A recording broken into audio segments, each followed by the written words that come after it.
the tutelage of a real man until they met Corporal Blunt. Then I watched this young man talk. Now, I'm a speaker myself, so you really got to impress me to kind of like, keep my attention.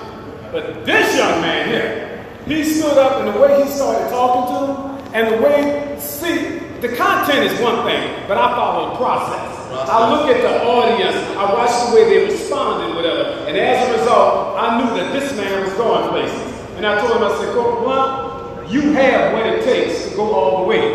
I could see you getting your degrees, your bachelor's degree, I think he had at the time. Then he went on to get a master's degree. Now he has a doctorate degree. Come on, give him a hand. Yeah.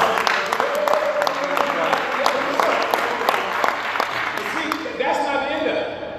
He took his gift, as you said, it'll make a run for you. Come on, somebody. Yeah. And he will present you in front of great men. And as a result, he took his gift to be able to work with relationships between males and females.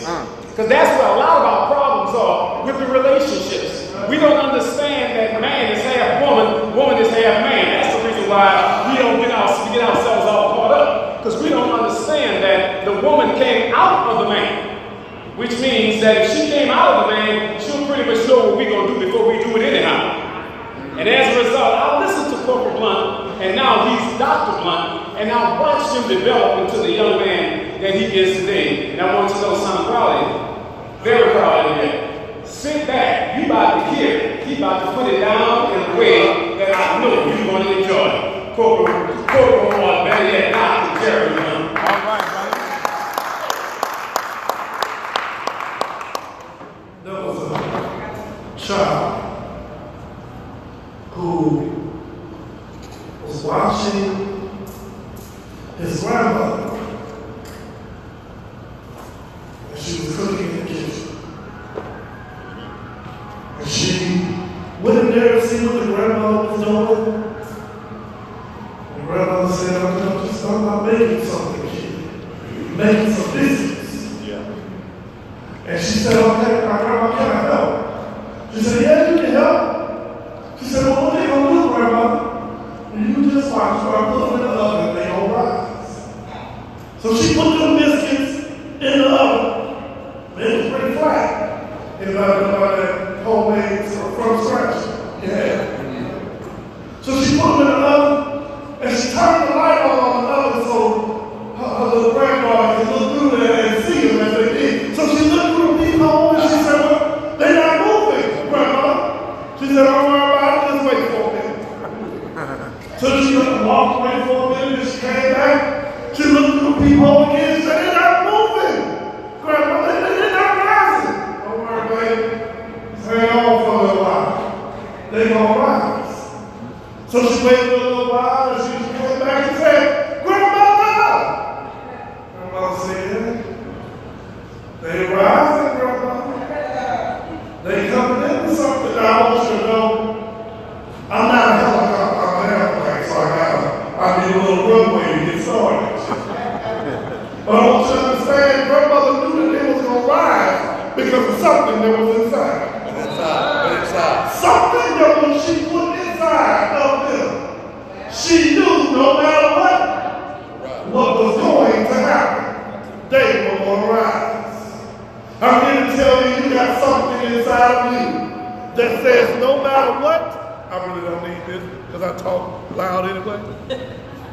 No matter what happens to you, you got to rise. Yes, sir. Yes, sir. You got to come up. Now I'm going to jump around a little bit because I'm going to talk more than about just relationships. I set me a little board up. I'm going to walk around. I've had an awesome time here today. Let me back up from my story and give you my introduction. My name is Dr. Jeremy L. Blunt. I'm from Baton Rouge, Louisiana. I'm CEO and owner of a company called Stitches for Life. It will be a household name. I'm author of a book entitled Stitches because some wounds need more than a Band-Aid cure. That in and of itself should tell you, guess what? I'm excited about being here. I'm excited about doing what I'm doing right now because I was born to do this. Right. I was designed to do this right here. to talk, to share, to help people. Now, I heard someone earlier, I talked to him when I mentioned to him that I'm a psychologist. They looked at me kind of funny. Immediately, they stepped back and was like, wait, hold on. I don't know how to talk to you. Y'all talk different. Y'all respond to stuff different. Let me tell you something. I'm here to also kill that stigmatism when it comes to psychologists and therapists. Because the only thing that we do is to help you see what you see differently from a larger picture. So I'm here to tell you today, I may not say anything that you don't know already. But if I happen to come up your street, up your driveway, if I happen to come into your house, sit in your favorite recliner in your house, talk like I know you so well and I'm drinking out of your favorite glass of Kool-Aid. I just want you to know you blame it on the man upstairs, it's not on me. Because I'm going to do just what he designed me to do, which is simply talk to you. Now, I'm an exponential type learner. I believe the best way to learn is by doing things. I need you to understand, when it comes to relationships, it comes with self first. That is the problem that most of us have. We always want to turn and say, you need to change. You need to fix this. You need to adjust this. All of this else that's going on, you need to adjust this. But let me tell you a little key about change. Change starts from within. Yes. Yes, change starts from within. So no matter what your situation, whatever you're going through, who you're dealing with, how aggravated you are, I'm not just talking about the one that you're in a relationship with. I'm also talking about your parents, your siblings, your co-workers, your supervisors. I'm talking about any type of relationship that you have. It starts with you. Yeah. If you make adjustments in you, they don't have no other choice but to move. See that chair that all of you are sitting in? That chair adjusted to you. When you before you sat down, that chair was doing its thing. It didn't have a problem, but the moment you sat in it, everybody's chair, no matter how light you are, no matter how heavy you are, no matter what size you are, no matter what color you are, no matter your background, when you sat down in that chair did something. That chair made a slight adjustment. Yes, it made just enough of an adjustment to make sure it can handle you. Sir. So if you change anything in you, you force whatever the outside force is to make the adjustment and to make the change. I'm sorry, I haven't even gotten started yet. Now they told me, originally he told me I had 20 minutes, and then I heard everybody else get up here and say they had 15. So I'm going to try to keep it to my 15, but I might make 17. But I'm going to tell you what I was brought here to share with you and what he told me to share with you, and then I'm going to take my seat. I referred to my notes because I kept asking him. I said, hey, what do you want me to share? Whatever's on your heart. I said, okay, there's a whole lot that's on my heart. But what do you want me to share? Well, whatever comes to you, whatever he shares with you to share. I said, okay. And then even right as you were finishing, he started sharing with me something else. I said, okay, well, I'm going to share what you have for me to share. Now, if I happen to come up your street, this is what I want you to do. I need your response. I'm responsive, okay? I like response. I like people to do more than just sit there and look at me. So this is what I need from you. I need you to say this with me. Oh, yeah. Oh, yeah. And now I need you to say it with a little attitude. Say, oh, yeah. Oh, yeah. Now, I need you to, let me break this down for you. See, the O says, hey, I recognize. The yeah says, I'm taking this and I'm about to apply this. Yeah. So I'm not going to tell you all the ways when to say, oh yeah. But if I happen to come up your street, you know what I mean. Down your driveway. If I tap on your shoulder and it sounds like I'm talking to you, don't be bashful about saying, oh yeah. Oh yeah. All right. So because I study the way the mind thinks, there's some things that I need you to understand. You have, there's two terms that I'm going to teach you. If you're taking notes, I'm going to give you something today. The first term is, no, I won't teach that one first. Neurogenius. Neurogenius. It simply means, neurogenius simply means new growth. The moment you came in here, you grew. You grew before I even got up here. You grew. grew from yesterday to today. You grew from the day before that to the next day. You grow every single time you learn something new. Your brain has the ability to adjust based off of everything that you learn and everything that you do. And then I want to teach you what's called neuroplasticity. See, neuroplasticity is new connections. It's brand new connections. It's brand new ways of seeing things, doing things, and adjusting to things. In other words, let me tie this together for you. When we talked about change, if you learn something new, you force the person you've been trying to get to learn something. Yeah. You force them to learn something new. You force them to change. And guess what? You ain't even got to tell them that. Okay. Wouldn't you like it if you could get your spouse to change and you never have to tell them to change? Wouldn't you like it if you could get them to do something without you ever having to tell them? Because if you think about it, you doing it the way that you've been doing it hasn't worked up to this point. Nope. Okay. I told them, say, oh yeah. Oh yeah. Now I understand. You can do it. Now see, this is where a therapist is important. Remember, everything that I say for a reason in the way that I say it, so that I can come back, and I'm just reiterating what I've already said. So if you didn't catch it the first time, I'm going to repeat it, what I'm using in a context of something that I say later, so that you'll understand why I said it the first time, and now it makes sense to you. So here it is for you. When I said earlier that the whole purpose of a therapist is simply to help you see something that you didn't see, here how it goes. You've been trying to solve your problems based off the knowledge that you've got. Because most of us learn about relationships from our parents or somebody else close to us that we've seen. That's the only level of knowledge that we have. We already heard a speaker earlier talk about the fact that, we don't read, our people don't read. That's just something that we don't do. Yeah. So because our people don't read, that means we don't get it from that area. We're not learning something new. We go to the people that don't have successful relationships.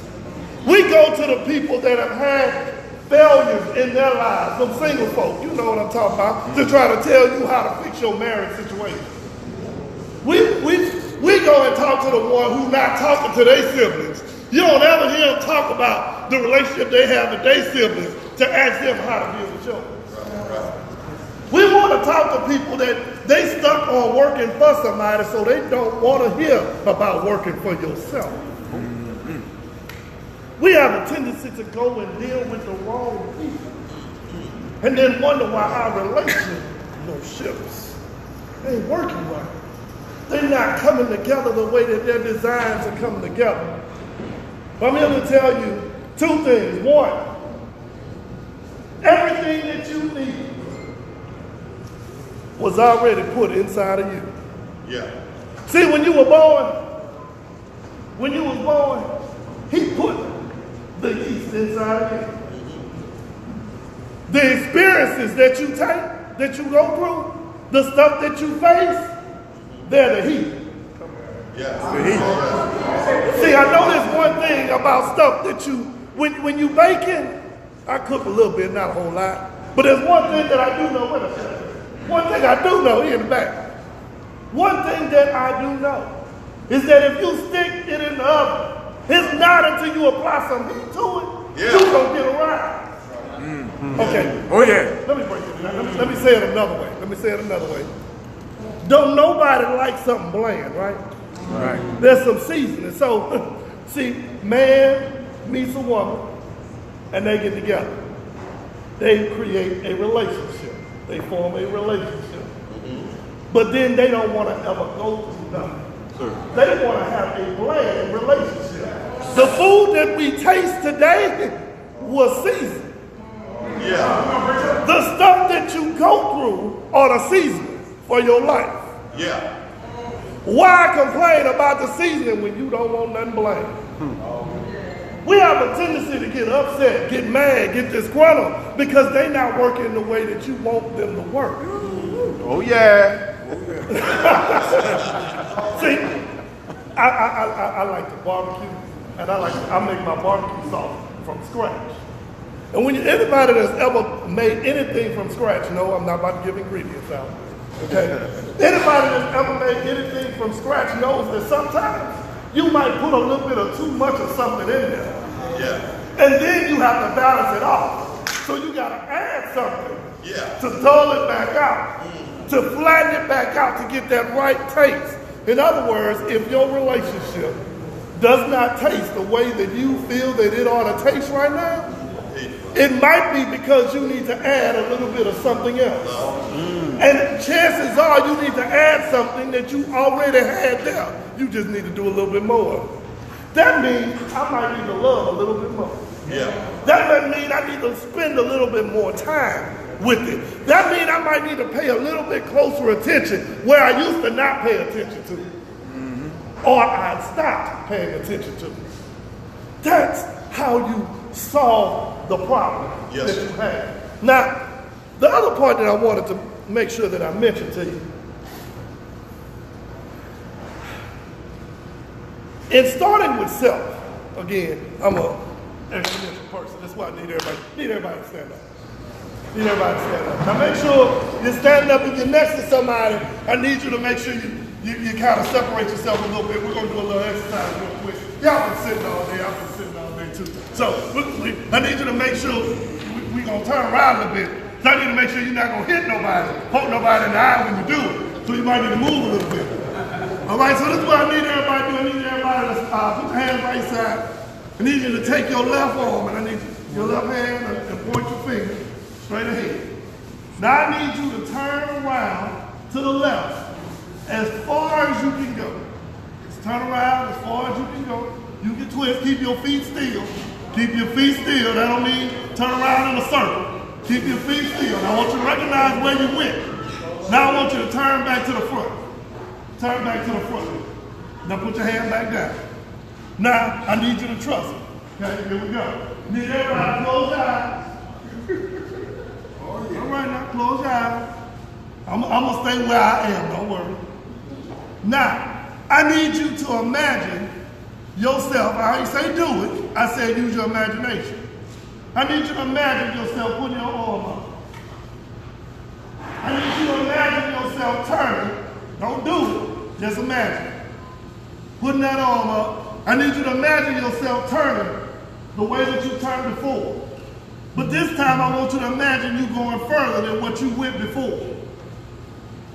And this time, now bring it back to the front. Now I want you to imagine going 3 times further than what you went before, behind you, without ever having to move your feet. Now, I need everybody to put your arm up, open your eyes, and I need you to turn and go as far as you can go. If you've gone as far as you can go, turn on back around, come back in. Now, raise your hand if you went further than you went the last time. Raise it up high, don't be bad. If you notice, 90% of the room, everybody's arm is up. You can have a seat. This is what that just said. You want to know the reason why you were able to go further?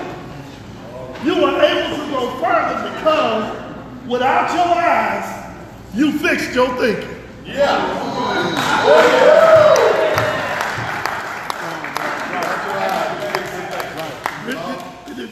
Did you get that? Nailed it. Oh yeah. Without your eyes, you adjusted your thinking.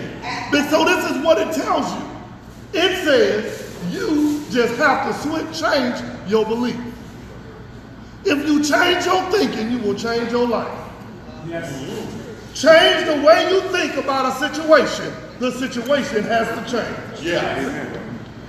Stop saying, I'm going to get a divorce. I'm going to leave her. I'm about to quit this job. I ain't ever going to do this no more. I can't stand her. I don't like her. I hate her. She hates me. Stop saying those things because what you say, you going to get it. The word says you speak it. You have the power of death. Life and death is in your tongue. Yeah. So what you say is what's going to manifest. Here's the second one that I said, and that's the first one. What you have inside of you, everything that you need in order to get what it is that you have to do. The second one is you have inside of you everything that you need to attract that which you need. You got it inside of you already. So if you want wealth, work on you so you can attract it to you. Yeah. You want that relationship, all the single folks, I ain't gonna ask you to raise your hand. All the single folks that's out there, that you tired of looking for somebody, stop looking. All right. Let me just help you out. Stop looking. The problem is you looking. If you're a woman, you definitely need to stop looking. Because that's not even biblical. Okay. All right. Can I help somebody? All right. So the word says it this way. A man that findeth a woman or findeth a wife. I'm sorry. It doesn't say a woman. It says findeth a wife. Findeth favor with God. A man that findeth a wife. So wait a minute, hold on. While you looking for a woman, that's the reason why you can't get a wife. Because you're looking for a woman. You done let the world manipulate that scripture, and now you're hollering about a woman instead of a wife. Now, for all the women that are out there that are looking for a husband, stop looking for a man and look for a husband. Come on now. Because your husband is going to find you. Let me tell you why. Because, can I take it back? Let me take it back. So, God made man, right? Yeah. In his likeness, and in his likeness, and in his reflection. That means you function like him, you act like him, you look like him. It's your DNA. Then he went back to the drawing board. He only made one man. He made Adam. Then he took from Adam to make one. This is what he did. He made another man, and he did an upgrade. A woman is an upgrade of a man. Because all a woman is a man with a woman. This is where you get the term woman. It is a man with a woman. You'll catch that one down the street. Okay, so she was the upgrade. Now for all the women in the house who are trying to figure out it for themselves and hollering about they need to find a woman, they need to find a man, they need to get a man, let me tell you how this works. If you work on you, the man is going to find you, because this is what it is. See, a wife has the stuff together. And in order for her to be the help me, I've never met anybody that helps somebody else that can't help themselves first. Sir. I never met anybody that they didn't want to help themselves first. So that means you got to have enough in you to work on you to be able to help somebody else. Yes, sir. Stop helping from the cup.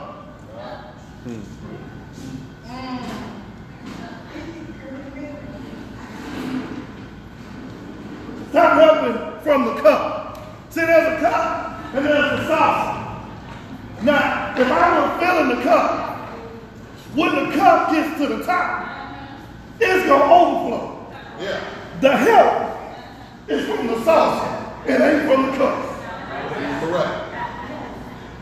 It's the overflow. It's what you use to give to others. It's what you share with others. Now this just don't apply to women. Men, I need you to understand this too. You also need to know that that is where your help is. Your help is the overflow that you give to others. That means stop giving people your last. No, sir. That means if you can't afford to not have it or not get it back, don't loan it. I just gotta say it the way it is. I got it. If you can't afford to give it and never get it back, because some of us don't talk to some people right now because of the fact that we done loaned them something and then we didn't get it back, so now we don't want to deal with them no more. Well, we put ourselves in that position. Okay. When the truth was, you should have never gave it to him to begin with. Okay. All right. They didn't want me to touch on that. I got you. All right. I know my time about up, so I'm going to go ahead and wrap this up. All right. I got to give you some principles, though. Yeah. I need you to know, you need to know yourself enough to know what you bring to the table. And just because, see, if you're married already, sometimes we get married and forget that we still have to look for what we bring to the table. They don't just know. Stop assuming that your partner knows you. Stop assuming that you know your partner. You were different from yesterday to today. So imagine if you stop paying attention and 20 years go by. Now it's a totally different person. You don't even recognize the one that's in front of you, and they don't recognize you. So every day, your quest needs to be, I need to learn something new about this person that I didn't know yesterday. And guess what? You will never run out of stuff to learn. Because you are designed to constantly change. Neuroplasticity. The experiences that you have constantly change the way you think. And when you change the way you think, the way you view life changes. The way that you handle things changes. You're constantly doing things. So know that you need to take the time to learn yourself, to work on you. Now I'm going to give you some principles real quick, just because the apostle got started on something and he hit a nerve with me. I need you to have some principles and values. Since we're talking to men, okay, mainly men, I need you to understand that there's some principles and values that you need to have and you need to hold on to. I'm only going to give you a couple of them. The first one is faithfulness. Faithfulness. Okay, in order to have faithfulness, you got to have focus. You have to have focus. You got to be able to look at something and focus on what you're looking at, not be distracted. When I kept preparing for today, the word that just kept coming to me is noise.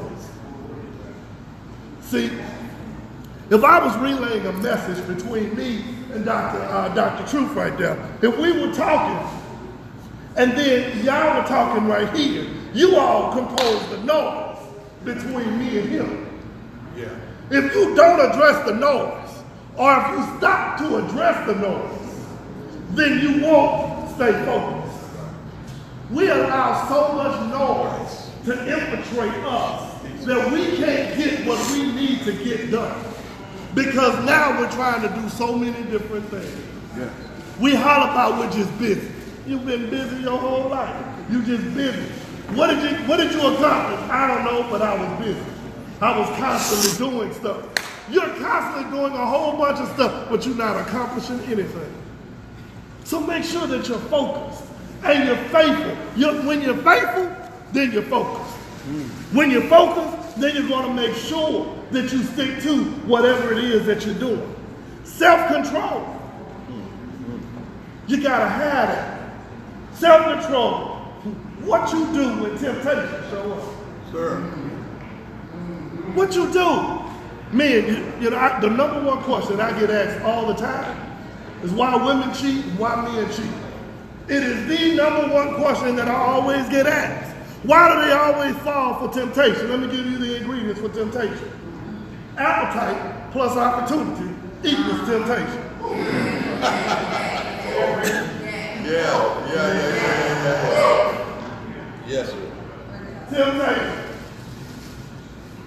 Appetite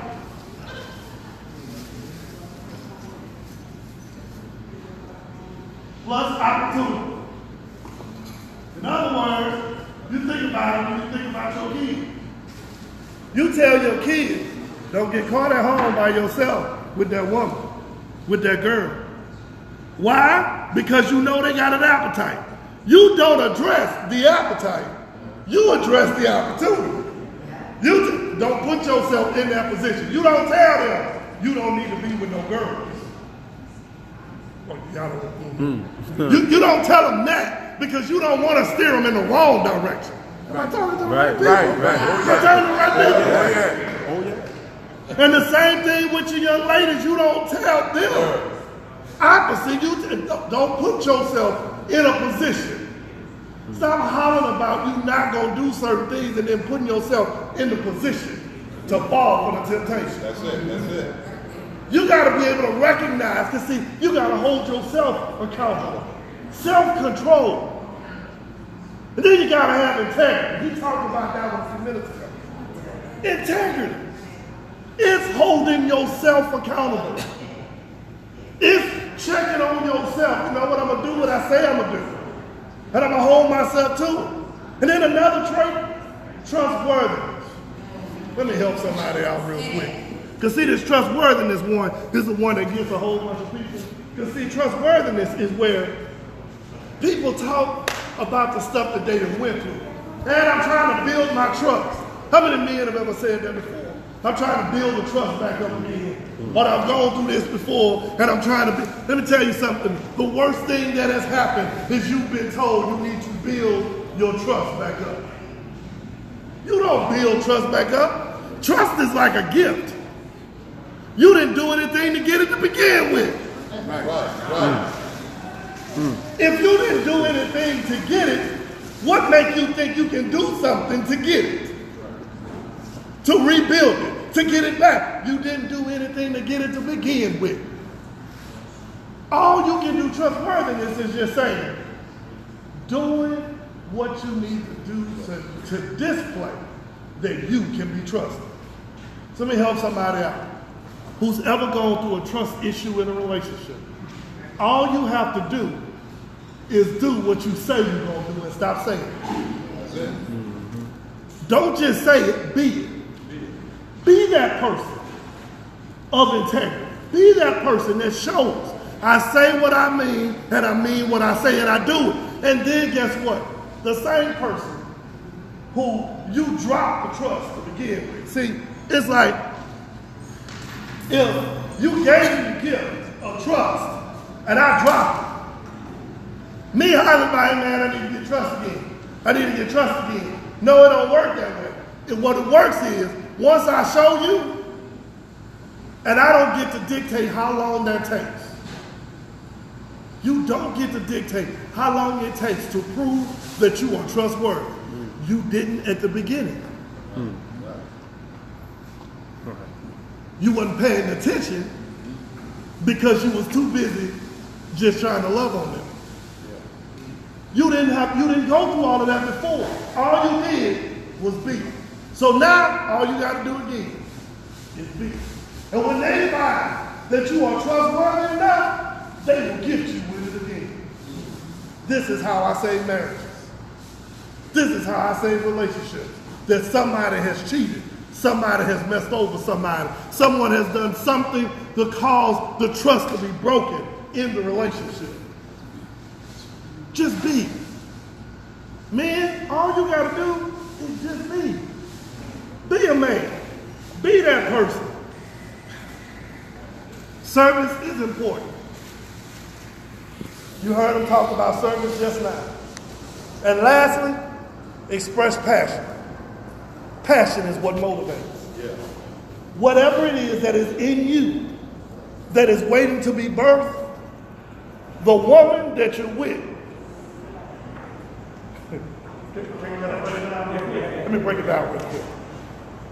God, you have a purpose. The woman is the one that births it out for you. Yeah. The way the woman is designed, she's going to take what you have and make it manifest. She takes a house and makes it a home. Yes. She's the one that'll take groceries and make dinner. She's the one that'll take an egg and give you a family. She's the one that brings all the rest of it to manifestation. All you gotta do is focus on doing your part. Be who you say you want to be. Act the way you're supposed to act. Conduct yourself in a way that you are proud of. Now, my challenge for you as I close. As I close and I go to my seat, I'm just going to ask you a couple questions. Are you willing to make your future more important than your past? Are you willing to make the decision to stay focused and make that focus a priority more than the mistakes that you have? than the shortcomings that you have? Are you willing to forgive yourself and stop looking for other people to forgive you? Because if you don't forgive yourself, it really doesn't matter if other people forgive you. The woman in the Bible, that she was about to be stoned, and Jesus stepped in. And she, even after Jesus had ran off everybody else, she turned to Jesus and said, "Now Lord." What Jesus was really saying in his reply was, other people can't condemn you, but you can condemn yourself. Stop condemning yourself. Men, there's a lot that's stacked up against us, but you got it inside of you to handle whatever that is, whatever you come against. Let's treat our women as the queens that they are. The best thing that could ever happen to us is when God gives somebody to us to help us fulfill what He put inside of us. Thank you for